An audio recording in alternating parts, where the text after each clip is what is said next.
Таны хүүхдийн өмсөж байгаа сурагчийн дүрмт хувцас түүний биед харшил төрүүлэх хэрэггүй. Эрүүл мэндэд нь сөргөөр нөлөөлөхгүй гэдэгт итгэж байна уу? Ээж аауд хүүхдтэй дүрмт хувцас сонгохдоо чанарыг хардаггүй, аль эсвэл үнийг чухалчилдаг уу? Сурагчийн дүрмт хувцас эрүүл мэндийн шаардлага хангахын тулд ямар байх ёстой вэ? Дүрмт хувцасны даавууг юугаар хийдэг вэ?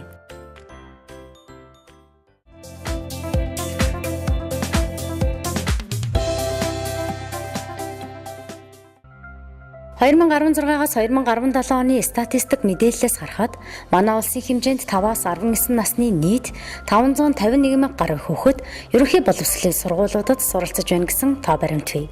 Тэд өдөрт 5-аас 8 цагийн сургалт авдаг. Ингээд бодохоор нэг жилд дунджаар 1400 орчим цагийн сургалт авдаг гэсэн үг.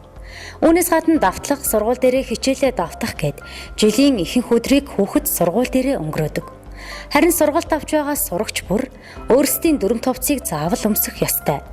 Учир нь нийгмийн ялгуурлыг арилгах, хүүхдийг гэмт хэрэгт өртөх, гэмт хэргийн золиос болохоос урьдчилан сэргийлэх үүднээс хүүхдүүд заавал сурагчийн дүрмт хувцсаар ижилсэх учиртай. Үүнээс гадна хэрвээ хүүхэд сургууль дээрээ олон янзын хувцас өмсдөг байсан бол ам бүлийн тоо ихтэй айлын хувьд хувцас худалдан авалт дээр их мөнгө зарцуулах хэрэгцээ үүснэ. Тэгэхээр сурагчийн дүрмт хувцсаар ижилсэх нь айл өрхийн эдийн засгийн хувьд ч хэмнэлттэй. Гэхдээ эцэг эхчүүд бид ийм хэмнэлт хийж байгаагаа бодож тооцоололгүй, дахин хэмнэлт хийх тухай бодож хүүхдийнхээ өмсөх сурагчийн дүрмт хувцсыг сонгохдоо эрүүл ахуйн шаардлага хангах чанартайг биш, үн хэмттэй чанар муутай хувцсыг сонгох нь элбэг. Учир нь Монголын нэг айл өрхөд дунджаар ерөнхий боловсролын сургуулийн 2-3 сурагч бий.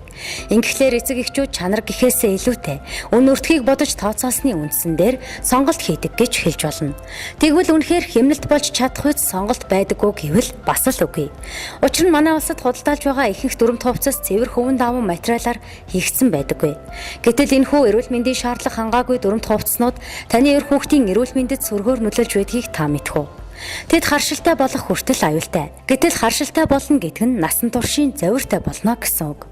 Тиймээс сурагчийн дүрмт хувцсыг буруу сонгох нь ямар үр дагавартай болох. Угтаа зөв сонголтыг хэрхэн хийх ёстой талаарх мэдээллийг хүүхдийнхээ эрүүл мэндийг боддог хүмүүрт зориулж байна. Орой минь үзэгчдээ 100 наслаараа нэвтрүүлэг эхэлж байна. За, тун удахгүй бол хичээлийн шинэ жил эхлэх гэж байна. Үүнтэй холбогдуулаад эцэг эхчүүдийн хамгийн чухал гэдэг зүйл юу вэ гэхээр мэдээж шинэ хичээлийн жилийн бэлтгэл ажлыг хангах. Харин энэ бэлтгэл ажлын хамгийн гол зүйл бол мэдээж сурагчийн дүрмт хувцас байдаг.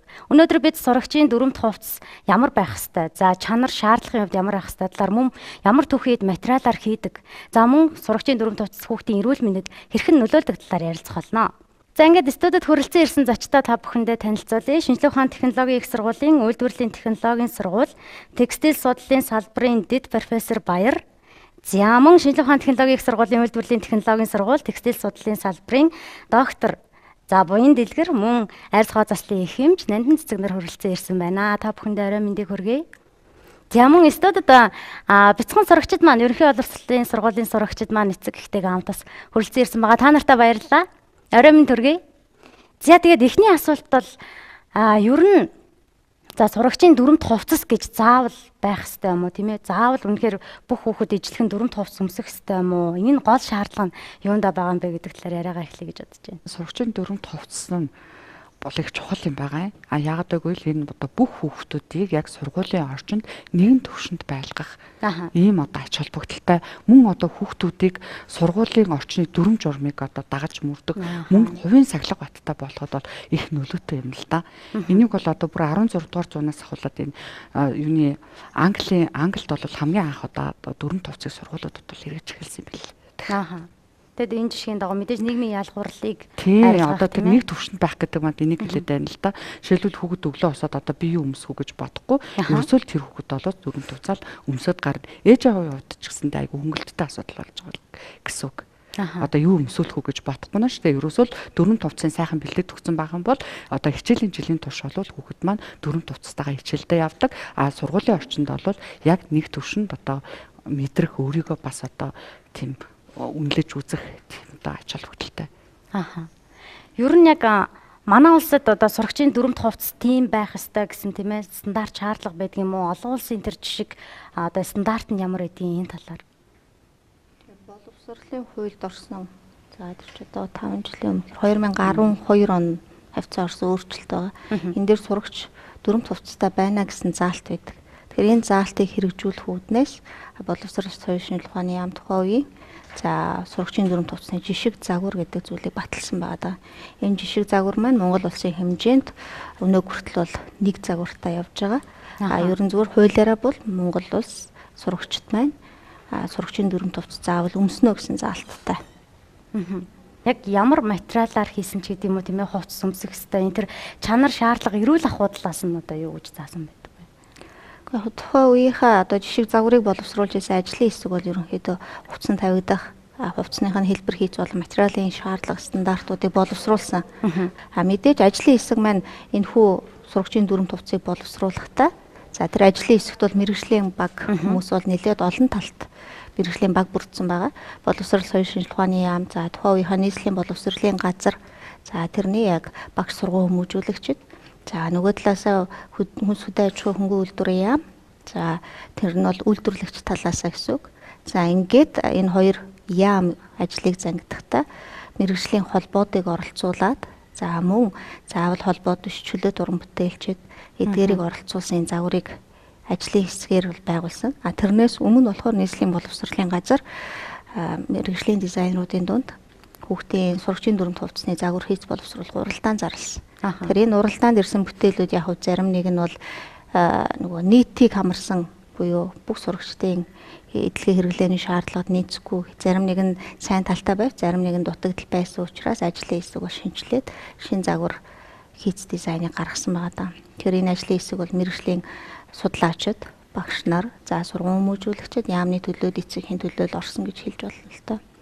За ингээд боловсруулахдаа мэдээж материал нь ямар байх вэ гэдэг хамгийн нэн тэргүүн шаардлага байгаа. Тэгэхээр хүүхдийн эрүүл мэндэд хор холбогдолгүй. За нөгөө хүүхд маань ерөн зүгээр аваад үзэх юм бол сургуулийн орчинд өнгөрөөдөг цаг нь за тий бага ангийнхан бол нэг 4 цаг орчин байгаа бол ахлах ангийнхан зарим нь бол баг сургууль дээрээ 8 цаг хүртэл суудаг байгаа даа шүү дээ тий. Тэг өмсдөг хувцас бодох юм бол яг тухайн орчинд илүү өмсдөг хамгийн хэрэглэгддэг хувцас учраас хүүхдийн биед хороггүй. За эрүүл ахуйн шаардлагад нийцсэн. За тэгээд чийг шингээдэг, агаар нэвтрүүлдэг гэх мэтийн эрүүл ахуйн шаардлагуудад нийцсэн материал байхаар сонгож байсан. Нандаа эмчээс бас асуулт байна л да. Ер нь одоо ямар материалаар хийсэн хувцас ч гэдэг юм уу тийм ээ хүүхдийн биед одоо сөргөөр нөлөөлдгийн, харшил төрүүлдгийн. За тэгээд ер нь хүн одоо боддог л да хувцаснасаа харшилна гэдэг дээр бол хэр ач холбогдол үүдгийн болдоо тийм ээ.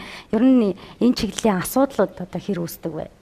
За ер нь бол хүн юунаас ч харшилж болно. Ихэвчлэн бол мэдээж нийлэг аргаар гаргаж авсан материалаар хийгдсэн бүтээгдэхүүнүүдээс бол харшлах нь илбэг байдаг. Яагаад тэгэхээр нөх химийн боловсролтод дунд гаргаж авсан бүтээгдэхүүнүүд учраас аль болох тийм натурал тий байгалийн гаралтай бүтээгдэхүүнүүд бол харшлах нь харьцангуй бага байна. Тэгэхээр сурагчийн дүрм хувцсны хувьд бол хүүхдүүд сургууль дээр ихэнх цагаа өнгөрүүлдэг тийм ээ. Одоо зуны улиралд ламардаг болохоос бусад бүхэл улиралд хичээлж идэг. Тэгээд ихэнх цаг бол сурагчийн дүрм хувцастайгаа өнгөрүүлдэг гэж хэлж болно. Тэгэхээр энэхүү одоо хүүхдүүдийн маань сурагчийн дүрм хувцсны материал яг ямар байх хэвтэй. Мэдээж гадна өмсөж байгаа, дотор өмсөж байгаа гэд өөр байх хэвтэй тийм ээ энэ тал дээр. За яг жишг загварыг боловсруулж байх явцдаа бид нар олон улсын стандарт, за хүүхдийн хувцсан тавигдах стандартуудыг судлаад за манад хэрэгждэг бас сурагчийн дүрм хувцсны материалын стандарт бас байдаг. Тэр нь бол гадуур хувцсных нь.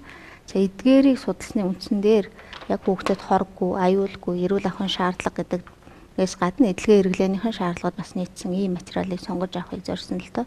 За энэ үүднээс бол яг арьстай шүргэлцдэг хэсэг буюу яг одоо нөгөө бидний ярьдгаар бол нүцгэн гэж хэлэх нь хаашаа те хүзүү одоо энэ буглага энтертэй бол хүүхдийн яг арьстай шүргэлцдэг хэсэг гэж хэлж болно шүү дээ. Тэрнээс биш цээжмэн биен дээрээ шууд цамцаа өмсөхгүй байх дотор нь майк ч юм уу те дотор хувц өмсчиж өмсдөг. Тэр үүднээсээ арьстай шүргэлцэх хэсгүүдийн цэвэр хүүн дав байна. Одоо нөгөө хамгийн бага харшил үүсгэхээс гадна чийг шингээж авах боломжтой хамгийн их чийг шингээдэг материал учраас за их биенийх нь хэсэг буюу бусад хэсгийг нь бол хөвөнгө холиотой. Тэгтээ хөвн нь давамгайлсан буюу 70. За түүнээс 60-аас багагүй хувьтай хөвн байна гэдэг энэ заалтыг цамцанд оруулсан. За гадна талын хүрм тэгээ октоодын индашнс тэ гэж хэлж болохоор сарфан гэж хэлээд байгаа. За юупг өмдөн дээр бол ерөнхийдөө ноосон даав оруулсан. Бас энэ сурагчийн дүрм хувцсыг хэрэгжүүлэхэд хоёр төрийн байгууллага тухайн үеийн засгийн газрын бодлого байсан гэхээр малчтынхаа бас амьдралыг дэмжих үүднээс Монгол хоньны нуусан даавуугаар сурагчийн дүрм товц үйлдвэрлэе гэдэг бодлогыг хэрэгжүүлсэн баг. Тэгээд тэр бодлогынхаа хүрээнд энэ сурагчийн дүрм товц анх гарч байхдаа ч их орон шингэсэн эрдмийн дүрм товц гэдэг нэрээр анхны юу гэдгийг те реклам сурталчилгаа бол цацагдж байсан. Тэгэхээр Монгол хоньны ноосоор хийсэн ноосон даавуутай гэж хэлж болно. Цамцнаас бусдын дээр ноосны оролцоо байгаа. За ноос нь 40, за 60% нь полиэстер гэсэн ширхэгтэй холиотой юм ноосон хүрэмнүүд, гадуур хүрэм, за өмд, юбг, сарафан бол дандаа ноосны холиотой даавнууд байгаа гэж хэлэх нь байна. Яагаад ноосны холиотой материал сонгож байгаа гэхээр манайх бол ерөнхийдөө хүйтэн цагуурын бүсэд хамаарагддаг тийм. Жилийн дундаж температур нь хасах 2 гэж явдаг шүү дээ. Жилийн дундаж шүү дээ 100. Тэгээд дээр нь манай сургалтын цагт голдуу хүүтний удирдалт явдаг учраас ноосны холиотой даав хүүхдийг дулаан байлгах юм аа. Нөгөө талаас нь ноос нь чигийн шингэн. За тэгээд эрүүл ахуй талаасаа хүүхдэд амьсгалдаг энэ гэсэн нөгөө байгалийн гаралтай ширхэгт. За энэ нь эрүүл ахуй талаасаа болон хүүхдэд хэрэгтэйгээс гадна нөгөө талд нь эдийн засгийн өгөөжийг бодохоор нөгөө малчтынхаа амжиргааг дэмжинэ гэж түрүү хэлсэн тийм. Монгол хоньны ноосыг ашиглаж байгаа гэдгээр энэ даавыг бид нар ашиглаж хийж исэн. За тэгэхээр одоо ч гэсэн зарим төрлийн хувцснуудад маань энэ Монгол хоньны ноосон даав байгаа бах. Зарим нь яг орлуулад ижил төстэй даавгаар хийж байгаа зүйлүүд бас ажиглагдаж байгаа.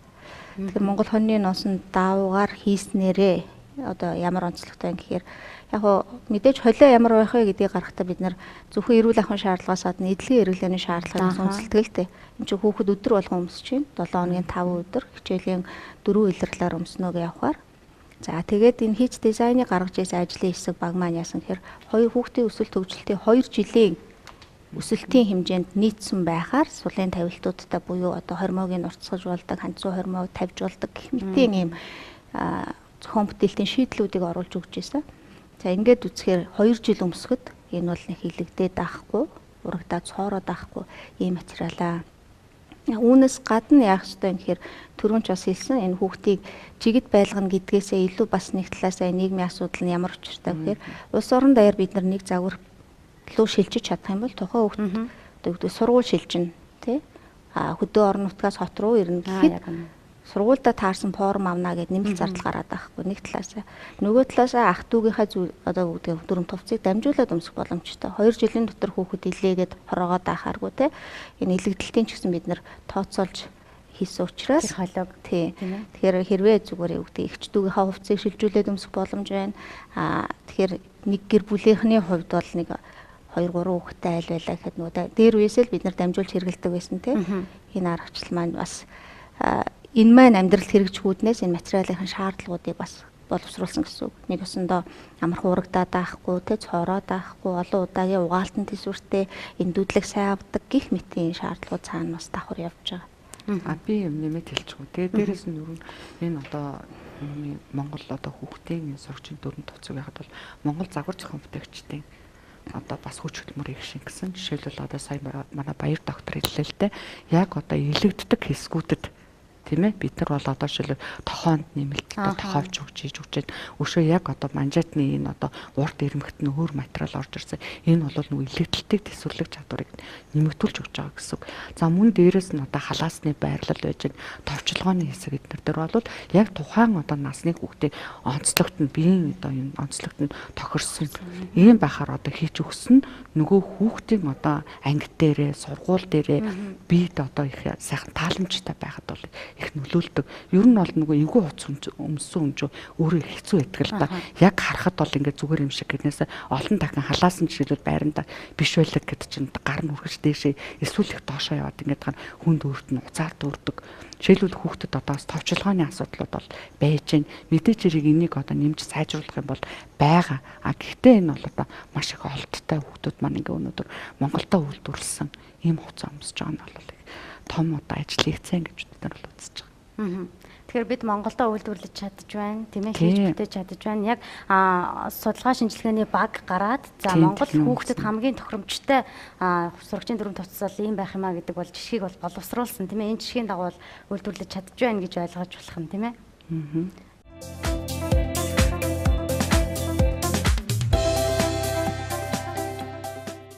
Хүн ардын хөдөлмөр ундарч хүүхэд багчуудын хичээл намандаа шамдах өдрүүд улам ойрцоор. Саяхан л бяцхан байсан таны хүүхэд өсөж том болон бусад хүүхдүүдийн нэгэн адил ээж аавынхаа гараас хөдлөөд эрдмийн өргөөнд элсэн орох боллоо. Энэ үед та хүүхдийнхээ хичээлийн бэлтгэлийг хангах хэрэгтэй болдог. Харин хичээлийн бэлтгэлийн хамгийн чухал зүйл бол сурагчийн дүрмт хувцсыг зөв сонгох юм.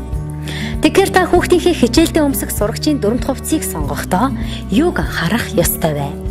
Монгол хүүхдийн өмсөх сурагчийн дүрмт хувцсны жишг загварт зааснаар гадуур өмсдөг дүрмт хувцас хоньны ноос 40%-тай, полиэстер 60%-тай байхаар, доторх цамцны дотор тал 100% хөвөн давуу байхаар тооцоолж, гадна талд полиэстер материалыг 40%-тай оруулж болохоор заасан байдаг. Энэ нь хүүхдийн биед харшил төрүүлэх хэрэггүй. Хөлсийг биеэс гадагшлуулж, арьсыг амьсгалуулж байх шаардлагыг бүрэн хангах материал гэж хэлж болно. Хэрв хувцсны доторх бичил орчны хэвийн байдлыг хангахааргүй, биеэс ялгаруулдаг хөлс чигийг гадагшлуулах боломжгүй, хямд төсөр материалаар хийсэн дүрмт хувцсыг хүүхэд удаан хугацаагаар өмсвөл арьсны элдв төрлийн харшилтай болох эрсдэлтэй.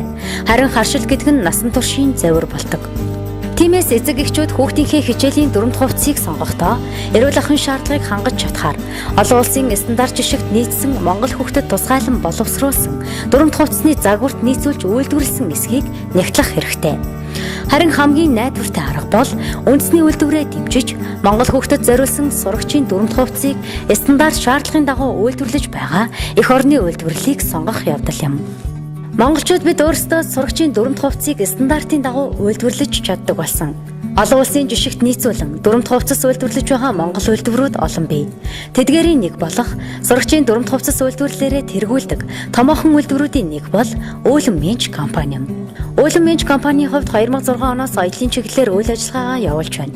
2013 оноос эхлэн сурагчдын дүрмт хувцас үйлдвэрлэж байгаа бөгөөд Монгол улсын сурагчийн дүрмт хувцсны стандарт шаардлагад нийцсэн үндэсний үйлдвэрлэлийн Uelun брендийг гаргасан юм. Uelun брендийн сурагчийн дүрмт хувцснууд нь 40% хоньны носон холимогтой давуу материалаар хийсэн учраас өвлийн улирал дулаахан, эдлэгээ удаан, өнгө үзэмжтэй, орчин үеийн дэвшилтэд оёлын технологийн шийдлэр шийдснээрээ онцлогтой. Мөн Uelun брендийн сурагчийн цамц нь цэвэр байгалийн гаралтай 70% хөвөн агуулсан, хүүхдэд өмсөж хэрэглэхэд биед зөөлөн, арьсанд ямар нэгэн харшил өгөхгүй эко органик бүтээгдэхүүн юм. Тиймээс хэрв та хүүхдтэй сурагчийн дүрмт хувцас сонгох гэж байгаа бол эрүүл ахуйн шаардлага хангуйц материалаар хийсэн, эх орондоо үйлдвэрлэсэн үндэсний брендийг сонгоорой. Uelun брендийн сурагчийн дүрмт хувцсны материалын чанарыг өөрийн биеэр очиж шалхан, хүүхдэд агуулж очин биед нь тааруулан сонголтоо хийхийг зөвлөж байна.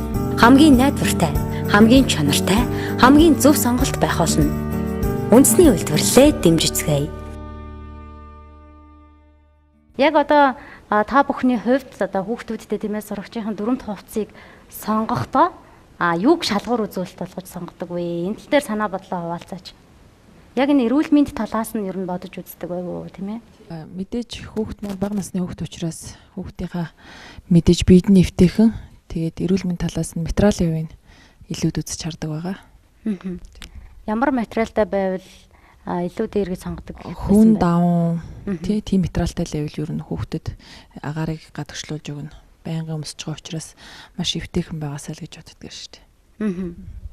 Тэгэд яг бүх хүүхдүүд бол яг хөвөн даван тийм ээ доторх цамц нь хөвөн даван ч юм уу тийм ээ харин гаднах одоо форм нь бол яг хоньны ноосны халттай ч гэдэг юм уу яг тэр боловсруулалтуудыг харж тийм ээ хувийг нь харж одоо бас бүх хүн сонгодог болов уу бас эргэлзээтэй байх тийм ээ одоо ер нь ингээ анзаараад хахаар эцэг эхчүүдийн маань худалдаж авч байгаа сурагчийн дүрмт хувцс хөвчлэн манай нөгөө урд хуршуус тийм ээ ирсэн тэгээд хувцснууд байдаг тэдгээр хувцсны материал нь одоо яг ямар байд юм болоо энэ тал дээр ер нь судалж шинжилж байв уу? За яг мэдээж хүн юу гэдэг ноостой холиотой хөвөнгийн холио их байгаад байх тусмаа тодорхой хэмжээнд үнэтэй өртөгтэй болно тийм. Тэгэхээр хүмүүс бас нэг хямд хараад одоо урд туршид маасаар үйлдвэрлэгдсэн буюу маш олон тоогоор хямд материалаар үйлдвэрлэгдсэн арай хямдхан гэсэн үнэтэй хувцсыг худалдаж аваад байх тохиолдол байна. Гэтэ энэ хямд үнийг бас харьцуулаад үзвэл нэг одоо юу гэдэг яг материал сайтай носон даавуугаар хийчихсэн энэ дүрмт хувцснаас бол 10-20 мянган л зөрүү хажиглагдаад байдаг байхгүй. 10-20 мянган тийм нэг их зөрүү нэг талаасаа биш. 10-20 мянган төгрөгийн зөрүүг хүүхэд 2 жил өмсөх явцтай тий. Нөгөө чанартай ямыг өмсөөд байвал тэрийгээ дагаад гарах зардал чинь чимнэгдэн шүү дээ. Чанар муутай юм өмсөөд 2 цамц, 3 цамц аваад тий илүү зардал бараг нөгөө талдаа гаргаач тохиолдол байгаа байхгүй. Яг нь сурагчийн дүрмт хувцсны энэ бид нар хятадаас ирсэн материалуудыг яг нь шинжилээд үзэх тохиолдол биш байдаг л да. Үйлдвэрлэгчид санал тавьдаг, зарим нэгэн эцэг эхчүүд тавьдаг. Импортоор орж ирсэн сурагчийн дүрмт хувцсны хувьд бол эцэг эхчүүд ямар материал вэ гэдэг ихний ээлжинд хэрвээ мэдээ гэвэл тэр шошгыг харах хэрэгтэй л дээ. Ямарваа хувцс бол заавал тухайн бүтээгдэхүүний хийсэн материалыг илэрхийлэх шошготой байх ёстой. Тэр бол тухайн хувцсныхаа зүүн талд голдуу байрладаг. Зүүн талынх нь хажуугийн буюу ташааны ойдолд байгаа шошгыг хараа. Тэрэнд үнэхээр хүүнгээ бичсэн байна уу? Аль эсвэл одоо юу гэдгийг акрил, вискоз, полиэстер гэдэг одоо юу ямар ширхэгтэр хийсэн тэрийгэ тодорхой хэмжээнд бичсэн байх ёстой. Хэрвээ бичиггүй байна гэх юм бол тэнд юу байгаа вэ гэдэг нь тодорхойгүй, бүр тодорхойгүй болох тийм. Бичсэн байвал бас полиэстер юм байна. Энэ чинь чийг татах юм байна гэж хүн бас баримжаа авч тийм. Хилээр орж ирж байгаа хувцсыг манайх хяндгүй гэвэл хянж чадахгүй байгаа. Яагаад гэвэл нөгөө хяналтын албан ёсны тийм одоо процесс байдаггүй учраас одоо хувийн одоо 8 хийдэг худалдаачид маань тий хувцс оруулдаг хувцсны худалдаачид маань өөртөө таалагдсан нэг талаасаа нөгөө талаасаа за магадгүй гадна талаас нь харахад загвар хийсэн адилхан ийм зүйлийг оруулж ирээд байгааг үгүйсэх аргагүй. Холиог авцраад судлуулсан шинжилгээнд өгсөн энтрийг харахад яг хуу химийн ширхэгт ихтэй давмгаалцсан нөгөө байгалийн гаралтай хүүн амтны гаралтай ноос нь баг орсон энэ төр тохиолдол байна. Нэг бол бүр огт байхгүй ч юм зүйлүүд бол байдаг л да. Тэгэхээр яг хуу хэрвээ өөртөө мэдэхгүй гэвэл шошго нь байхгүй бол өөртөөс нь мэдээж асуух хэрэгтэй худалдаж байгаа хүнээсээ ямар холиотой яг үнэхээр хүн юм уу юу за тэгээд мэддэг хүмүүс нь бол барьж үзээд энэ төр те мэдэх боломж бол байх бах. Мэдээж цаад хүмүүс чинь борлуулалт хийж байгаа л хүн юм чинь хувцаа бодтоор нь үннээр нь рекламдах болов танилцуулах болов гэж бодож шít. За тэгээд бид үзэгчтэй зориулаад нэгэн бичлэгийг бол бэлдсэн байгаа. Тэгээд ялангуяа одоо хүүхдийн сурагчийн дүрмт хувцсны тийм ээ түүхий хэд болох одоо пластер тийм ээ нийлэг даавуугаар одоо даавуу юунаас бүтдэг юм бэ гэдгийг бид үзэгчтэй бас харуулах үднэс нэг сонирхолтой бичлэгийг үзүүлэх гэж байна. Дэлгэцэндээ анхаарлаа хандуулна. Сурагчийн дүрмт хувцсыг цэвэр хүмүн даван материалаар хийхэд эдэлгээ муутай байдаг учраас полиэстер материалыг оруулж өгөхөөр заасан байдаг. Харин полиэстер давууг нефтээс шууд гаргаж авах болон хуванцар савыг дахин боловсруулах гэсэн хоёр янзын аргаар гаргаж авдаг. 2012 онд төслийн боловсруулсан зааварчилгаагаар сурагчийн дүрмт хувцсны материал нь хөвөн давуу болон хоньны ноос байхаас гадна холцсонд нь хүүхдийн биед хоргүй, эрүүл ахуйн шаардлагад нийцүүлэх үүднээс сайн чанарын полиэстер хэрэглэхээр заасан байдаг. Харин гадуур худалдаалж байгаа урд хөршөөс орж ирсэн дүрмт хувцс нь үүний хувьд хямд байдгийн гол шалтгаан нь дахин боловсруулж гаргасан полиэстер материалаар хийсэн гэдгээрээ ялгаатай. Учир нь хуванцар савнаас дахин боловсруулж байгаа нь полиэстер материалыг илүү хямд аргаар гаргаж авч байгаа хэрэг юм. Тиймээс дахин боловсруулах замаар гаргаж авсан полиэстерийн урттай сурагчийн дүрмт хувцас хүүхдийн биед сөрөг нөлөөтэй тул эцэг эхчүүд хүүхдийнхээ хувцсны материалын талаар сайтар мэдлэгтэй байх хэрэгтэй. Ийм сурагчийн дүрмт хувцсыг олон улсын стандарт, эрүүл ахуйн шаардлагад нийцүүлэн үйлдвэрлэж байгаа үндэсний үйлдвэрлэгчээс сонгох нь найдвартай юм.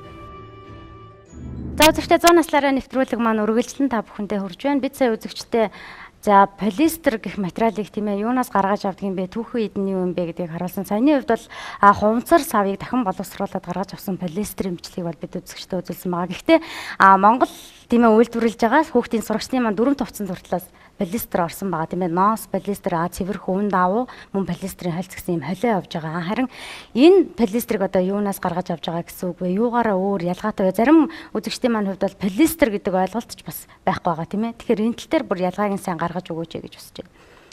Тэр манихмлийн материалыг үйлдвэрлэхдээ бид нөгөө амтны гаралтай, ургамлын гаралтай буюу байгалийн гаралтай гэж нэг ангилаад нөгөөх нь хими ширхэгтүүд гэж ангилдаг л та. Тэр нөгөө хими ширхэгт гэдэг ангилалд маань полиэстер ордог. Бидний сурагчийн дүрмт хувцсанд байгалийн гаралтай болон хими ширхэгт хоёулаа орж байгаа гэж хэлэх нь. Тэр хими ширхэгтийг үйлдвэрлэхдээ анхдагч түүхийн эд юу вэ гэдгээс бас их хамаарна.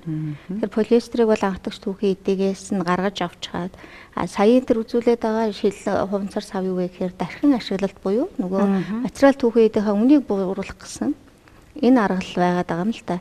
Тэгэхээр энэ тохиолдолд хэрвээ магадгүй зүгээр бид нар сурагчийн хувцсанд ийм материал байна уу гэж үзэх юм бол Монголд үйлдвэрлэж байгаа материалаар хийчихсэн Монгол зарагдж байгаа энэ бүтээгдэхүүн дотор маань яг хиймэл аргаар анхдагчаар нь гаргаад авчихсан ийм полиэстеруудыг ашиглаж байгаа нөгөө материалынхаа шаардлага стандарт ч гэсэн ингэж заасан байгаа. Хувцсны зориулттай материал үйлдвэрлэх аргаас хамаарат одоо дахин ашигласан полиэстер үү тий аль эсвэл анхдагч полиэстер үү гэдгээс тухайн материалын үн өртөг зардал бүх юм хамаарна л да.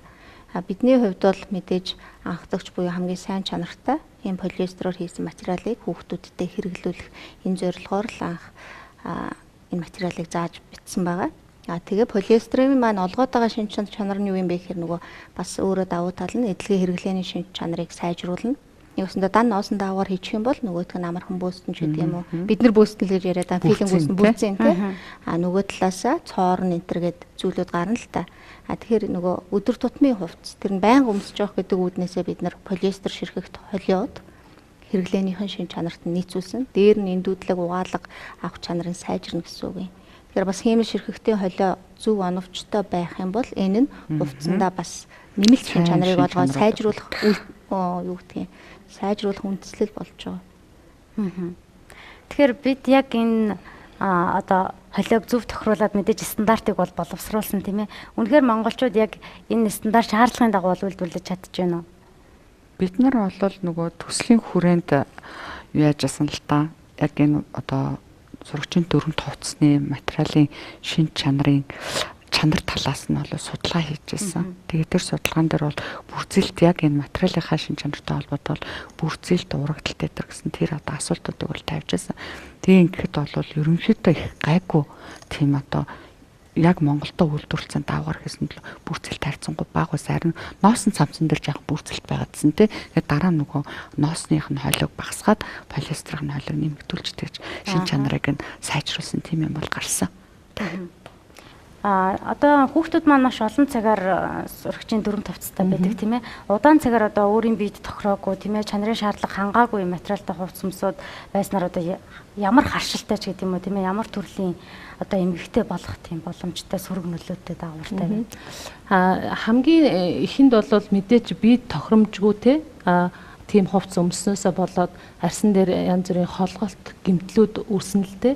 Өргөдөж юм уу тийм хүүхдийн арьс маань их эмзэг зөөлөн байдаг. Тийм учраас бид эвгүй те бариу ч юм уу те тийм хатуу материалаар хийсэн ч юм уу те тиймэрхүү байх юм бол хамгийн ихэнд бол арьсан дээр юм жижиг гэмтлүүд үүсч эхэлнэ л дээ.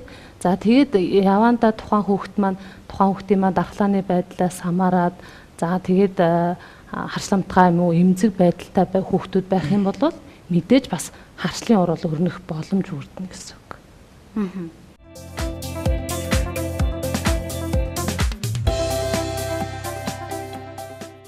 За тэгэхээр манай төр үйлчлүүлж байгаа ирж байгаа бага насны хүүхдүүдэд бол голчлон одоо арьсны харшлын гаралтай арьсны өвчнүүд их ирж байна. За энэ дотроо бол тодорхой хэмжээгээр тэр арьсны өвчнийг одоо сэдрээхэд жочрооход дахин гарахад бол энэ хувцаслалт маш их нөлөөтэй байдаг. Ялангуяа бага насны хүүхдүүд бол ер нь л эцэг эхүүд боломжоор хөвөн даван эдэлтэй материалыг голчлон хэрэглэж хүүхдүүдэд ийм хувцсыг сонгож хэрэгэлдэг. Тэгээ хичнээн тийм ч гэсэн зарим нэг тохиолдолд одоо хүүхдэд бол нилоны хувцас одоо өмсөх тохиолдол байдаг. Одоо бид нар хуучин нилон л гэж ярьдаг. Гэхдээ энэ маань одоо гол нь яадаг юм гэхээр нилоны хувцастай тохиолдвол энэ бол агаар нэвтрүүлэгээс ус чигийг өөртөө одоо татаж шингээхгүй учраас илүү арьсыг хөлөргөөд илүү тэнд одоо арьсны процессыг одоо харшил өрөвсөл процесс нь явагдахад бол одоо илүү бас нөлөөлдөг. Тэм ч учраас ангийн үедээ эцэг эхчүүд бид нар бас тодорхой хэмжээгээр хүүхдэд аль болохоор хөвөн давуу агаар цаг нэвтрүүлдэг, дулааныг хадгалдаг тийм хувцсуудыг өмсөж явах нь зүйтэй юм аа. Энэ бүхэн маань яг нэг тодорхой хэмжээгээр арьсны харшлын өвчнөөс одоо хамгаалах дээр нь өвчлсөн тохиолдолд дахил сэдрээс нь хамгаалах бас нэг одоо үндсэн үзүүлэлт нь болдгоо. Одоо сургууль орох болж байна. Эцэг эхүүд мэдээж хүүхдэд формын хувцас бэлдэж байгаа. Энэтэй холбоотой ингээд зориуд ингээд анхааруулад хэлэхэд ер нь бол хүүхдийн ихэнх цагаа бол сургууль дээр өнгөрөөж байна өдрийн идэвхтэй амьдралынхаа. Тэгэхээр тэр цагийг өнгөрөөж байгаа үед байнга өмсөж байгаа хувцас маань бас хүүхдийн эрүүл ахуйд их нөлөөтэй. Тэгэхээр хамгийн зөв хувцас одоо хүүхдэд сонгоё гэх юм бол нэгдүгээрт нь дотор хувцас заавал хөвөн даван байх нь тий. Тэр нь одоо агаар сайн нэвтрүүлнэ, хөлсийг сайхан шингээн тий. Тэгээ хөлрөхгүй бас дээр нь дулаан хадгалдаг ийм талтай байх нь Тэгээд сүүлийн үеийн манай энэ нөгөө ялангуяа энэ үндэсний үйлдвэрийн хийж байгаа формын хувцсан дээр манай арьсны мэрэгчлэнгүүд эсэрхүүтийн бас нэг сэтгэл ханамжтай байх нэг юм бол энэ формын хувцсыг хоньны ноостой олж хийж байна. Тэгэхээр хоньны ноостой олж хийж байгаа энэ ялангуяа тэр дотор тал нь хөвөн давуу гадна талын хувцс маань хоньны ноостой холж хийж байгаа хувцс маань тодорхой хэмжээгээр тэнд дулаан хадгалж байна. Бас дээр нь яг нөгөө агаараа бас нэвтрүүлж чадж байна. Хүүхэд нөгөө хүс ингээд одоо нилон ихтэй хувцас одоо бид нар нилон л гэдэг. Нилон ихтэй хувцас бол яадаг байх нөө тодорхой хэмжээгээр нөгөө дулаан юм шиг мөртлөө гадагшаа агаар нэвтрүүлэхгүй тэгээд яг нөө хөлрөгдөг. Хөлрөгсөн хөлсөө ингээд биендээ ингээд барьдаг нөгөө гадагшлуулахгүй учраас тэгээ ялангуяа баг насны хөвчин гүйж гараад л цавцарлагаа эднэрээрээ гараад хүүтэн цэрүүний солилцоонд дарга халж ягаад гараад цэрүүцэж орж ирэхээр цэрүүцсэн арьсан хөлс маань арьсаа одоо дааруулга тэрнээс болоод янз янз ханиад том өвчин тус арьсныхын процесс идэрхийн тохиолдолд их байдаг. Тэгэхээр эднэр дээр энэ талаас нь бодсон ч гэсэн хоньны ноосны холцтой хувцас маань тодорхой хэмжээгээр хүүхдийн эрүүл ахуйн үед бол маш одоо зөв зөвшөөрөгдсөн одоо арьсны талаасаа ч гэсэн эмчнэр бидний хувьд бол хамгийн одоо зөв бүтээгдэхүүн хийж байна гэж үзэж байна. Тэгэхээр хүүхдийн эрүүл ахуйн үед бол энэ хамгийн зөв сонголт байх юм байна гэж эмчхүний хувьд ойлгож байна. Таны хүүхдийн өмсөж байгаа сурагчийн дүрмт хувцас түүний биед харшил төрүүлэх хэрэггүй.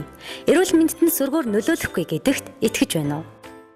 Ээж аауд хүүхдтэй дүрмт хувцас сонгохдоо чанарыг хардаггүй, аль эсвэл үнийг чухалчилдаг уу? Сурагчийн дүрмт хувцас эрүүл мэндийн шаардлага хангахын тулд ямар байх ёстой вэ? Дүрмт хувцасны даавууг юугаар хийдэг вэ? Тэгэхээр ямар нэгэн төрлийн харшилтай хүүхдүүд ч юм уу зөөлөн цэвэр хөвөн даавн хувцсамсуу гэж эмчнэр зөвлөдөг тийм ээ. Тэгэхээр бүтцийн хувьд асуух гэдэг юм л да тийм ээ. Одоо бид сурагчдын маань дүрмт хувцсанд орж байгаа тэр хөвөн даавуу за тэгээд гаднах одоо формд гэх юм бол одоо Монгол ноос маань орж байгаа тийм ээ. Эдгээр нь бүтцийн хувьд ямар учраас одоо яг хүүхдийн бие тохиромжтой гэж үздэг. Тэгэхээр олон улсад тавигддаг хүүхдийн хувцсны стандартууд байна л да. За тэр дотроо нера хүүхдийнх гэдэг ангилагдсан те сургууль цэцэрлэгийн насны сургуулийн насны ахлах ангийнх гэдэг. Тэр мэдээж хүүхдийн нас биеийн гүзээд одоо биеийн хөгжил нь насанд хүрээд ирэхээрээ нөгөө харшилламтгай чанар нь түрүүний эмчийн хэлдгээр буурах ийм хандлагатай. Тэгэхээр нялх нера хүүхдийг болж өгвөл хөвөн даав өмсөөрөө хөвөн даав хувц өмсүүлэрэ гэж хэлдэг учраас бид нар бага ангийн сурагчийн цамц. За ерөн зүгээр яг хүүхдээ арьстай хамгийн их шүргэлцээд байгаагаар нь сроочкон цамцнуудыг хамгийн их шүргэлцээд байгаа хэсэг буюу хүзүүний хэсэг байна те. Хүзүү буглаг гэж хэлээд байгаа энэ хоёр хэсгийн цэвэр 100% хөвөн даавар хийсэн байхгүй. Тэгэхээр одоо энэ сайн харах юм бол сроочкон цамцны захнууд нь өөр өнгөтэй, ханцууны манжаатны дотор тал өөр материалаар хийгдчихэд байна шүү дээ. Тийм ээ. Яагаад энэ өөр материалаар хийж байгаа гэхээр энэ нь 100% хөвөн даавар. Нэгсэндээ хамгийн их хөлсийг шингэн. Хүүхд ерөн хүн бол хүзүүнийхээ хэсгээр арийнхаа хүзүүний хэсгээр хамгийн хөлөрдөг байхгүй. Тэр хэсэгтээ хамгийн их нөгөө хөлсөөр шингэн. За бас нэг өөр өнгийн судал оруулчаад байгаа шалтгаан юу гэхээр нөгөө хэрэглээний явцад бас бүх одоо юу гэдгийг эдлгээний шаардлага тийм амархан сэмрээд одоо бид нар цайвар өнгөөр хийгээд өөр өнгийн дагуу хийжвэл одоо хэр болчлоо тос болчлоо гэж уваадаг үрдэг. Ингээд үрээд ахаар нөгөөх маань эдлэгдэх хугацаа богиносон шүү дээ. Тэр утгаараа арай жоохон бараа өнгөөр те хийчихсэн юм байгаад байгаа юм. Бас нөгөө талаас эдлэгэнийхээ шаардлагыг нийцүүлсэн. Материал нь бол 100% хүүн баггүй. Бусад хэсэг нь бол холиотой хүүн дээр бас те полиэстерийн холио баг зэрэг байгаа. Өшөө зарим цамцсан дээр ахлах ангийн хүүхдүүдийн цамцсан дээр спандекс байгаа бах. Энэ нь яадаг гэхээр нөгөө баг зэрэг сумлалтай. Одооны охтууд хүүгүүд маань ерөнхийдөө бие барьсан тал руугаа хувц өмсөх сонирхолтой болчихсон те. Цэвэр хөнгөөр хийгээд цэвэр хүн давуу байхын дутагдaltaй тал гэвэл бас байна л та. Нөгөө угааж арчаа явхад удаан хатгаас гадна эндүүдлэг авахтаа муу те. Амархан илэгдэнэ гэд. Тэгэхээр нөгөө илэгдэлтэй бууруулад эндүүдлэг авдаг болгоод хэрэглэхэд хялбар амархан хатдаг болохын тулд бид нэр тодорхой хэмжээний холио байх хэрэгтэй. Тэгээд ахлах ангийн хүүхдүүдэд бол тэр нь өшөө жоохон бидний нэвтэй байдлаар нөгөө бариу өмсөд байхад хамаг юм ин барьчаад чөлөөтэй чамсгалж болохгүй болгочихгүй биш. Тэгээд спандекс буюу бидний ярьдгаар бол суналттай материалыг 3% хүртэл оруулж авахыг зөвшөөрсөн ийм стандарт байгаа. Эдгээр нь бүгд олон улсын Европын холбооны болон олон улсын стандарт шаардлагуудад нийцсэн. Ийм үзүүлэлттэй. За энэс гадна агаар нэвтрүүлэлт байгаа. Будгийн тогтвор байна. Формальдегидийн хэмжээ гэдэг нөгөө хамгийн гол химийн үзүүлэлт буюу хортой энэ материалын энэ хэмжээ хамгийн гол үзүүлэлттэй. Тэгэхээр формальдегид ихтэй дах юм бол нөгөө хүүхэд маань эцэстээ тэр харшламтгаан шууд ихсгээс гадна магадгүй цаашдаа ямар ч өвчний суурь болохыг үгүйсэх аргагүй. Тэр утгаараа формальдегид бол холионосоо гадна бас тавигддаг хамгийн гол үзүүлэлтүүдийн нэг. За тэгэхээр бид бас нэгэн бичлэгийг бол үзэгчдэд зориулсан бэлтгэсэн байгаа. Тэгэхээр юу гэхээр цэвэр хөвөн даав тийм ээ хэрхэн бүтдэг болохыг хамтдаа сонирхох үзэгчтэй. Дэлхийд дахинд Энэтхэг, Хятад, Узбекистан, Тажикстан зэрэг орны халуун дулаан уур амьсгалтай бүс нутгуудад хөвөнгийн ургамал тариалдаг. Хөвөнгийн ургацыг хурааж дараа нь боловсруулалт хийж хүмүүсийн амьдралд хэрэгтэй маш олон зүйлийг үйлдвэрлэдэг. Тэдгээрийн нэг нь бидний өдөр тутамдаа өмсдөг төрөл бүрийн хувцснууд юм. Хөвөн даав нь маш зөөлөн дулаан учраас эрүүл ахуйн шаардлагад нийцдэг. Иймээс хүмүүс хөвөн даавыг өргөн хэрэглэсээр ирсэн. Хамгийн гол нь хөвөн даавуу материал нь биеэс хөлс чигийг ялгаруулж агаарын солилцоо явуулдаг учраас хүний биеийн нүцгэн арьстай шүргэлцэхэд элдв төрлийн харшил төрүүлдэггүй байна. Тийм ч учраас дөнгөж төрсэн нэрэ хүүхдүүдийн живх, үлгий зэрэг нь цэвэр хөвөн даавуу материалтай байдаг. Мөн хүүхдүүдийн өдөр тутамдаа байнга өмсдөг сурагчийн дүрм тувцсны доторх цамцыг цэвэр хөвөн даавуу материалаар үйлдвэрлэдэг. Манай улсад сурагчийн дүрм тувцсны доторх цамцыг 60-аас 70% хөвөн даавууны холцтой материалаар хийхээр заасан байдаг. Энэ нь олон улсын стандартад нийцэж байгаа бөгөөд хүүхэд элдв харшил арьсны өвчлөөр өвдөх эрсдэлгүй гэсэн үг. Тиймээс харшлын болоод арьсны эмч нар хүүхэдтэй сурагчийн дүрмт хувцас сонгохдоо шошхон дээрээс хөвөн даавууны холц зөвшөөрөгдсөн хэмжээгээр байгаа эсхийг хянаж сонголтоо хийхийг зөвлөдөг байна. Наслаарай нэвтрүүлэгтэйгээ хамт байгаа үзэгчтэй баярлалаа. Өнөөдөр бид хүүхдийн тиймээ сурагчийн дүрмт хувцас одоо ямар стандарт шаардлагын дагуу хийгддэг юм бэ? За түүхийн эд материал нь ямар байх хэвтэй юм бэ? Хамгийн гол нь таны хүүхдийн эрүүл мэндэд сүргээр одоо нөлөөлөхгүй юу гэдэг дээр ач холбогдол өгдөггүй гэдэг дээр бол юм ярилцаж байгаа. Тэгээд бас нэгэн асуулт байна л да. Ер нь эцэг эхчүүд маань ялангуяа одоо тэр хүүхдийн биед шүргэлцэж байгаа тийм ээ тэр доторх цамцыг сонгохдоо одоо яаж ялгаж одоо зөв материалаар хийсэн цамцаа сонгох хэрэгтэй байт юм бол тийм ээ. Одоо яг тэр 100% одоо полиэстерээр бүтсэн ч гэдэм үү тийм ээ хөвөн даавууны холцгүй харин хөвөн даавуу орсон гэдгийг нь ер нь яаж ялгаж таньж сонголт хийх хэрэгтэй вэ? Одоо би бол эцэг эхчүүдэг өөрсдөө айгу тэр талын нөгөө мэдлэг хоримтлуулаасаа л гэж бодож байна л да. Ингээ харахаар яг даавуу тэгээд өшөө холиотой материал хоёр өөр одоо мэдрэмжийг хүнд бол яг өгдөг. Энэ гарын мэдрэмж. Тэгэхээр өөрсдөө бол одоо яг тийм даавууг барихад одоо ямар мэдрэмж төрдгөө тэргээр л одоо үндэслэж нөгөө материалаа одоо шинжин гэсэн үг. Яг барихаар нөгөө зүгээр даавуу материалд адилхан мэдрэмж төрж гэнэ үү?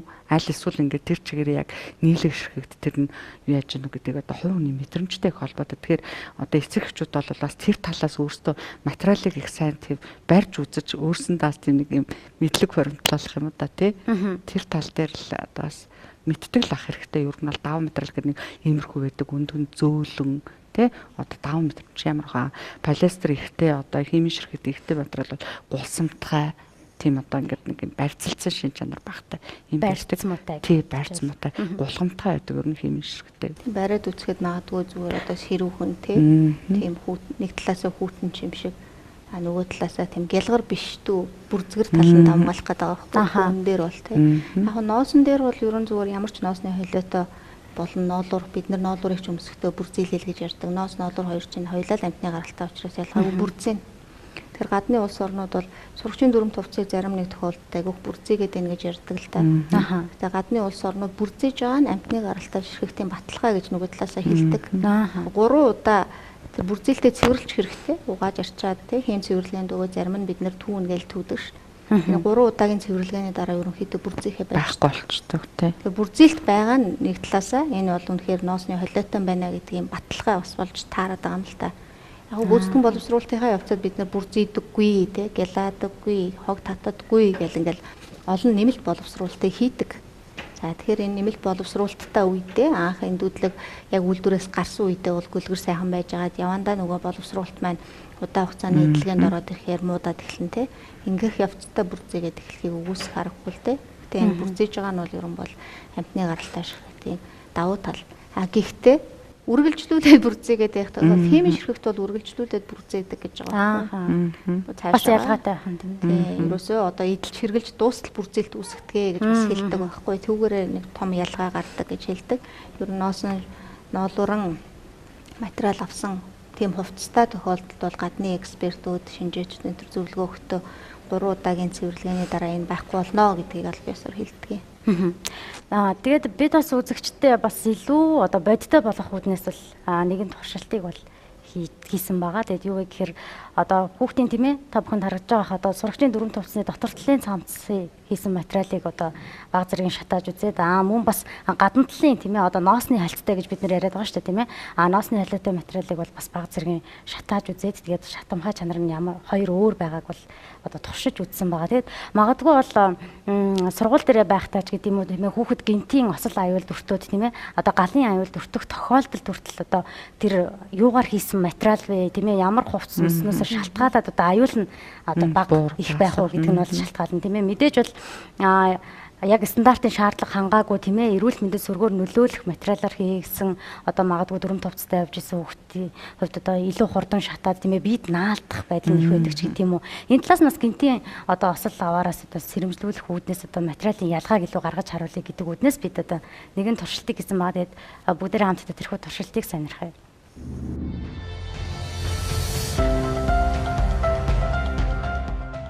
Монголд үйлдвэрлэж байгаа Uelun брендийн сурагчийн дүрм товцны материалаас бага зэргийн шатааж туршихад цэвэр хөвөн шатаахад гардаг үнэр гарч байсан төдийгүй шатамхай болон наалдамхай чанар бага байгаа нь харагдаж байна. Харин 100% полиэстер материалыг шатаахад наалдамхай чанар их байдаг.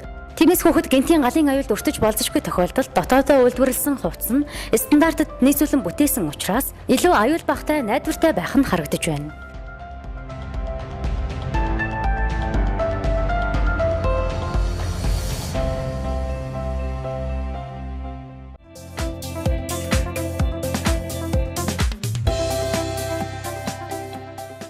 За үзэгчдээ 100 наслаараа нэвтрүүлэг маань үргэлжилж байна. Бид сая одоо нэгэн туршилтыг бол үзэгчдээ үзүүллээ. Тэгээд энэ дээр бол мэдээж түрүүн бас би үзэгчдээ тайлбарч хэлсэн байгаа тийм ээ.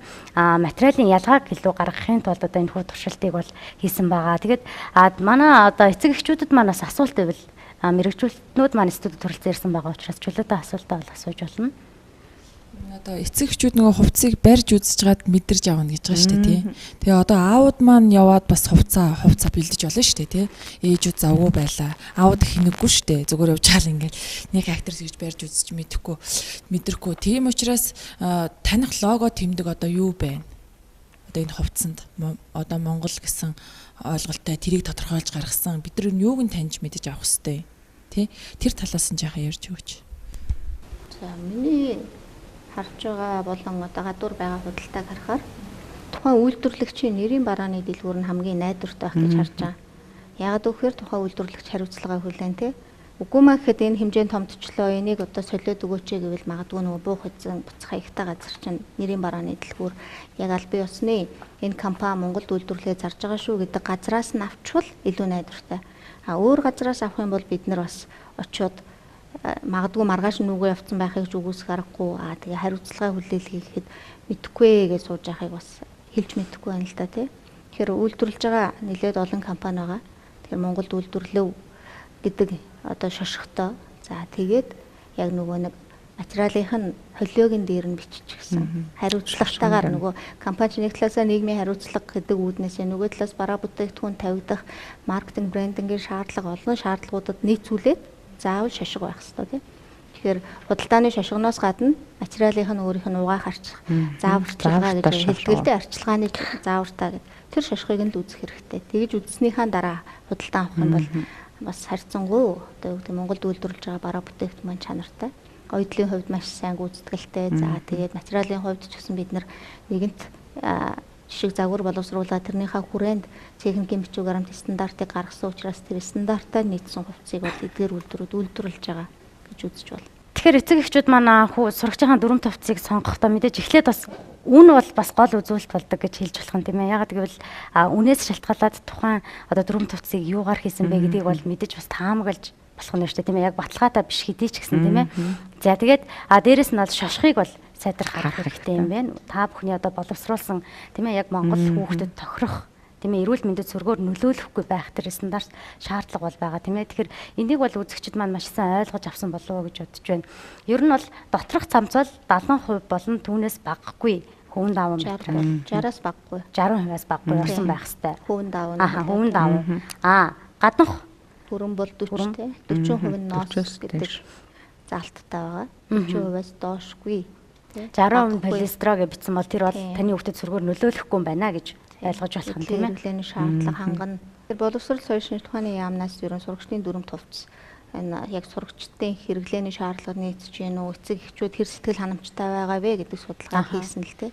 Тэгээд судалгааны үр дүнгээс харж байхад бол зарим нэг хөдөө орон нутгийн хүүхд хүртэл те санал өгсөн байсан. Сурагч өөрөө би тэгэхээр Монгол хоньны ноосоор хийчихсэн тийм дулаахан дүрмт хувцастай баймаар байна гэж бичсэн байсан тохиолдол байгаа байхгүй. Тэр хүүхдүүд маань юу гэдэг ноосоор хийчихсэн Монголдо үйлдвэрлэсэн хувцас дулаахан байдгийн байна гэдгийг бас анзаарч мэдсэн. Найз нөхдийнхийгөө өмсөж үзсэн үү, ямар аргаар мэдсэн тэгэж эцэг ихэн бичээгүй хүүхэд бол бичсэн л те. Тэгээ бодохоор яг хөдөөний хүүхдэд магадгүй энэ маань бас дулаахан тийм мэдрэмжийг өгөөд хэрэглэгчтэй хүрсэн болов уу гэж бодоод байгаа.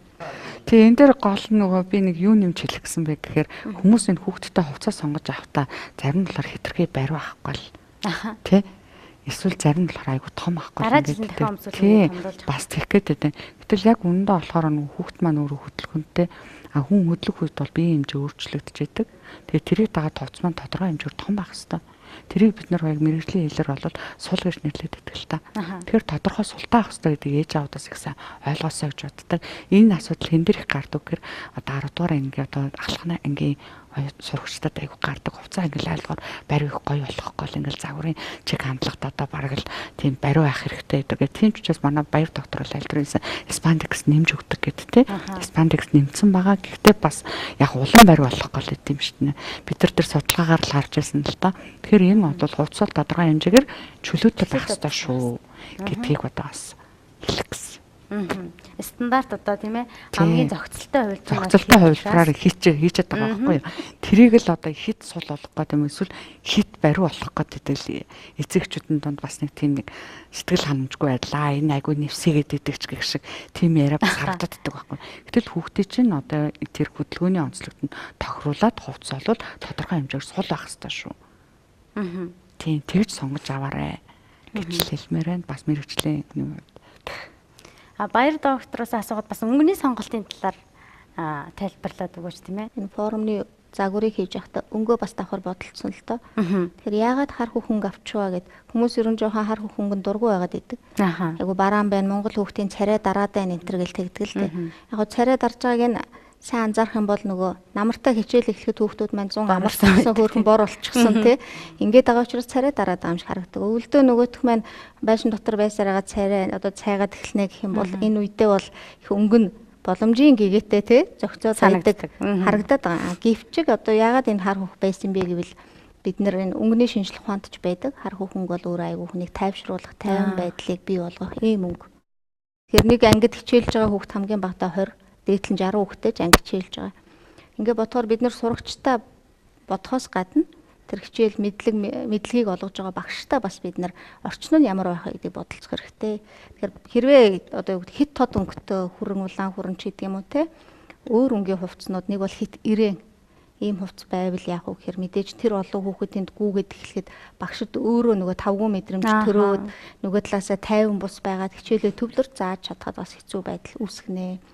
Энэ үднээс хөхөнгөний давуу талыг бид нэр ашигласан хар хөхөнгөний өөрөө байгалийн одоо юу гэдэг өөрөө хүнд өгдөг сэтгэл нь бол их тайван байдлыг үүсгэдэг. Хэдийгээр хүүхэд тэнд гүүгээд байгаа боловч бусдыгаа өдөөгөөд байхгүй. Тэрнээс биш өөр өнгөтэй хувцас бас өнгөтэй хувцастай байгаа хүүхэд магадгүй гүүгээ бол бусдын дөр ягаад багангийн хүүхдүүд чинь бижигнээд эхлэх шүү дээ тий. Тэр утгаараа ер нь дүрмт хувцас тэр дотроо сурагчийн хувцсанд энэ хар хөхөнгө хамгийн зохимжтой байна гэдгийг бас манай дизайнерууд судлаачид судалж ийж энэ үнгийг сонгосон. Тэрнээс биш нэг судалгаагүй бас сонгож байгаа л дээ тийм.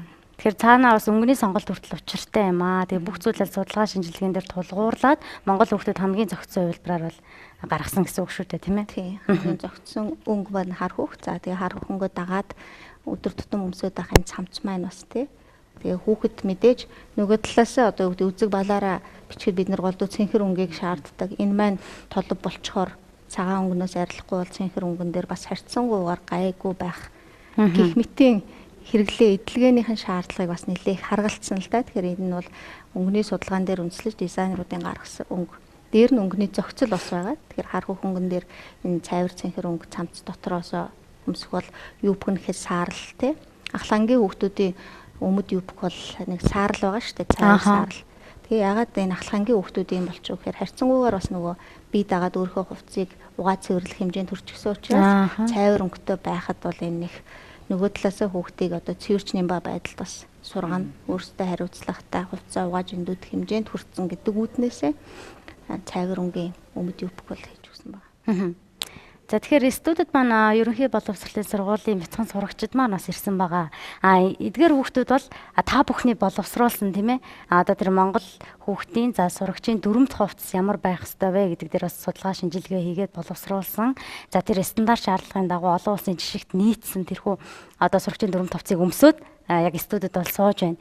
Тэгэхээр манай бяцхан оролцогчийн маань хувьд тийм ээ яг өмсөд сууж байгаа энэ дөрөв хувцас нь таалагдж гин үү? Хэр санагдж гин? Бид нь нэвтэйхэн байна уу? Лоор нэвтэйхэн байна. Хөдөлгөөн хийх чөлөөтэй байна уу? Ийм дөрөв хувцас чи өмнө нь ямар дөрөв хувцас өмсдөг байсан бэ? Энээс өөр дөрөв хувцас нь хичээлдээ өмсдөг. Адилхан нь тийм ээ. Ер нь тэр нь хичээлээ ихтэн чөлөөтэй бие дэвтэйхэн байдаг уу тийм ээ. Ямар нэгэн одоо халууцагч гэдэг юм уу? Зовөр одоо илэрдэг үү? Байдаггүй тийм ээ. Ямар ч асуудал үүсдэггүй мэн тийм ээ. Сурагчийнхаа дөрөв хувцастай байхад. За. Өмсөх дуртай юу? Өнгө нь гоё юу? За. Баярлалаа бяцхан оролцогчдаа. За тэгээд мэдээж хүүхдүүдийн болоод эцэг эхчүүдийн дунд бас бяцхан бас судалгааг авсан гэсэн шүү дээ тийм ээ. Мэдээж сэтгэл ханамжтай байна. За тэгээд бидний харж байгаагаар ч гэсэн одоо Монгол хүүхдэд яг хүүхдийн биеийн онцлог тохирсон. Тэгээд мэдээж Монголын гол нь уур амьсгал тийм ээ. Цаг уурын нөхцөл, орчин нөхцөлд одоо тохирсон хувцсыг бол бид Монголдо үйлдвэрлэж чадж байна гэдэг нь бол миний хувьд хамгийн том тийм ээ бахархууштай зүйл юм болоо гэж бодож байна. Эцэг эхчүүдтэй ч гэсэн зөвлөхөд одоо магадгүй үн харж сонголт гэдэг. За Монгол өрх айл гэр бүл цаана одоо 2-3 тийм ээ ерөнхий боловсролын сургуулийн сурагч байгаа. Тэгээд сурагчийн дөрөв хувцсны гол онцлог нь болохоор 1-2 жил хэрэглэгддэг. Тийм ээ хүүхэд яагаад гэвэл өсч том болдог. Тийм ээ анги дэвших болгондоо заавал шинэ дөрөв хувцас өмсөх шаардлагатай болдог. Үүнээс үүдээд магадгүй эцэг эхчүүд маань үн харж тийм ээ сонголт хийх тохиолдол бол ер нь анзаарагддаг. Юу гэж уриалах гэдэг вэ гэхээр үзэгч та бүхэн зөвхөн үн харж сонголт хийх биш тийм ээ. За таны хүүхдийн өмсөж байгаа сурагчийн дөрөв хувцсны материал юугаар хийгдсэн юм бэ? Үнэхээр эрүүл ахуйн шаардлагад нийцэж байна уу? За тэгээд эрүүл мэндэд нь гол нь сүргээр нөлөөлөх үү гэдэг дээр бас ач холбогдол өгч сонголтоо эгрээ гэж уриалж байна. Тэгээд хамгийн гол нь мэдээж Монгол хүний гараар бүтсэн тийм ээ. Эх орондоо үйлдвэрлэсэн Монгол үйлдвэрлэлээ сонгоорой гэдгийг бол нэвтрүүлгийн төгсгөлд бол бид үзэгчдтэй уриалж байна. Тэгээд за төгсгөлд нь бол мэдээж яг сонголт хийхэд тийм ээ хамгийн чухал зөвлөгөөг бол мэрэгчлэтнүүд маань өгөх болоо гэж бодож байна. Төгсгөлд нь дүгнээд тийм ээ. Үнэхээр магадгүй бас яг энэ хэсгээс суугаад харуулад үзэж байгаа хүмүүс байх юм бол тийм ээ сурагчийн дөрөв хувцас одоо мэдээж шинэ хичээлийн жил эхлэх гэж байна. Бэлтгэл ажил одоо зарим нэг нь бол хангаад явж байгаа болов уу гэж бодож байна. Зарим нь магадгүй бэлтцсэн ч байхыг үгүйсэхгүй тийм ээ. Ер нь яг сонголт хийхдээ юуг анхаарах хэрэгтэй вэ гэдэг дээр зөвлөгөө өгөөч. Тэгээд нандаа эмчээсээ асуухад бас ямар төрлийн материалаар тийм ээ гэсэн хувцас бас хүүхдэд сүргээр нөлөөлөх боломжтой вэ өөр. За тэгээд хүүхдийн хувцсыг сонгохдоо бас юун дээр анхаарах вэ гэдэг дээр зөвлөгөө өгөөсэй гэж хүсэж байна. Яг хүүхд бага насны хүүхдүүд маань илүү их хөдөлгөөнтэй байдаг тийм. Ер нь ингээд нэг хэсгийн зурд тогтоод суух нь бараг л байдгүй шүү дээ тий. Тэгэхээр байнга гүйж явж яадаг тий. Тэгэхээр тэр хэмжээгээр ингээд байнгын хөдөлгөөнтэй байна гэдэг маань хөлс ялгаралт маш их гарна л да. Тэгэхээр тэр хөлс их ялгарахаар мэдээж тэр гадуур өмсөж байгаа хувцас маань тэр их чигийг маань гадагш нь нэвтрүүлж авах тийм шин чанартай байх хэвээр. Тэгэхээр хэрвээ тэгж чадахгүй байх юм бол нөгөө бие махбодод ихээр ялгарч байгаа хөлс маань эргээд арьсаа чичрах тэгээд харшил төрүүлэх шин чанар бас үүсгэж болох магадaltaй байхгүй. Тэгэхээр эцэг эхчүүд маань аль болох салхи агаар нэвтрүүлдэг тий. Тэгээд арьс маань байнга ингэж амьсгалж идэг эрхтэнтэй. Тийм тэгэхээр байнгын агарын солилцоо явуулж явах тийм шин чанартай хувцснуудыг хүүхдтэй сонгохыг зөвлөж байна да. Баярлалаа. За тэгээд төгсгөлд түрүүн байлсан тийм ээ. За яг эцэг эхчүүдэд зориулаад сурагчийн дөрөв хувцсыг хүүхдийнхаа дөрөв хувцсыг та сонгох гэж байгаа л юун дээр анхаарах хэрэгтэй вэ? За тэгэхээр сурагчийнхаа дөрөв хувцас хүүхдтэй хувцас одоо дөрөв хувцсыг сонгож авахтаа мэдээж нэгдүгээрт нь бол хүүхдийнхаа ямар анги вэ гэдгийг харах байлгүй тийм. Энд чинь баг дунд ахлах гээд насны ангилалтай 3 өөр загвар хийцтэй хувцас байгаа. За хоёрт нь Монголдо үйлдвэрлэв буюу одоо нөгөө яг стандарт техникийн шаардлагад нийцчихсэн ийм хувцас үйлдвэрлэсэн компаниас авах нь хамгийн найдвартай байх гэж зөвлөх байна. За тэгэхээр мэдээж энэ компани бүтээгдэхүүнийг хаанаас авах вэ гэвэл өөрсдийнх нь нэрийн барааны дэлгүүр төвлөрсөн худалдаанууд дээр байгаа нэрийнхэн тасгаас авбал илүү найдвартай юм байх болов уу гэж бодож байна. Хүүхдүүдэд яг сая баяр докторын хэлдгээр тийм мэдээж хэрэг тэр яг худалдаалагдах одоо тэр тухайн бүтээгдэхүүнийг үйлдвэрлэж байгаа компанийн нэрийн дэлгүүрээс ав. Тэгээ заавал тийм албан ёсны тэр компаниас нь аваасаа авахтаа хүүхдтэй маш сайн өмсүүлээсэ. Өмсүүлж одоо тэр хэмжээг нь бас их сайн харж аваасаа хүүхдтэйгээ цуг явж жагаад аваасаа л гэдэг юм хэлмээр байна. Яг одоо гэртээ аваад очдог томцсон баацсан гэхийг оронд яг одоо газар дээр нь өмсүүлээд ингээд хэмжээг нь их сайн тохируулж аваарэ гэж хэлмээр байна. За тэгээд нэвтрүүлгийн урилгыг хүлээн авч уралцсан ирж тийм ээ үзэгчд маань ялангуяа бас эцэг эхчүүдэд маань сонголтын дээр нас үнэтэй чухал зөвлөгөө өгсөн та бүхэндээ маш их баярлалаа. Ажлын өндөр амжилтыг хүсье. Баярлалаа. За тэгээд нэвтрүүлэгт оролцсон бас бяцхан оролцогчдоо мөн эцэг эхчүүдтэй баярлалаа. Та бүхэн маань бас сургалтын дүрм төвцийг бас хэрхэн сонгох ёстой талаар мэдээдгүй мэдээллийг авсан болоо гэж бодож байна. Нэвтрүүлэгт оролцсон баярлалаа. Үзэгчдээ 100 наслаараа нэвтрүүлэг маань үгээр өндөрлөж байна. Өнөөдөр бид хүүхдийн тиймээс сурагчийн дүрмт хувцсыг хэрхэн сонгох ёстой вэ гэдэг дээр бол эцэг эхчүүдэд хандаж зөвлөгөө мэдээллийг хүргэлээ. За тэгээд хүүхдийн сурагчийн дүрмт хувцсыг сонгохдоо таны хүүхдэд одоо эрүүл мэндэд сүргээр нөлөөлөх үгүй юу? Ямар материалаар хийсэн бэ гэдгийг маш сайн хараарай. Мөн бид одоо олон улсын тийм ээ жишг стандартын дагуу Монголдо сурагчийн дүрмт хувцсыг үйлдвэрлэж чадж байгаа учраас Монгол брэндээ за тэгээд эх орондоо үйлдвэрлэсэн сурагчийн дүрмт хувцсыг сонгороо. Энэ нь илүү найдвартай юм шүү гэдгийг бас уриалж байна. Тэгээд нэвтрүүлэгтээ хамт байсан үзэгчдээ баярлалаа. Дараагийн дугаарт иргэн уулзцгаая.